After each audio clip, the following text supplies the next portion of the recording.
पवित्र हिंदू नववर्ष रे आज समस्तंकु स्वागत तथा अभिनंदन एवं हार्दिक शुभकामना।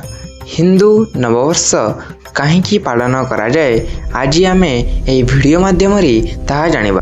एही चैत्र शुक्ल प्रतिपदा तिथि रे ब्रह्मा तांकर कालगणना आरंभ करथिले। एही शुभ तिथि रे राजा विक्रमादित्यଙ୍କ आदेशरे बराहमिर पंचांग प्रस्तुति करथिले एवं मर्यादा पुरुषोत्तम श्री रामचंद्रଙ୍କ राज्याभिषेक मध्य एही पुण्य तिथि रे होइतिला। पुणी मध्य महर्षि दयानंद सरस्वतीଙ୍କ द्वारा आर्य समाज प्रतिष्ठा होइतिला।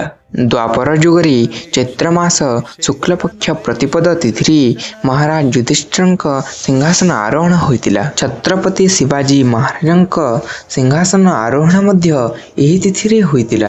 एही दिन रे शकवंशर राजा कनिष्कଙ୍କ द्वारा सूर्य कैलेंडर प्रस्तुति होइतिला। विद्या भारतीर प्रतिष्ठाता डॉक्टर केशव बलिराम हेडगेवारଙ୍କ जन्म मध्य एही पुण्य तिथि रे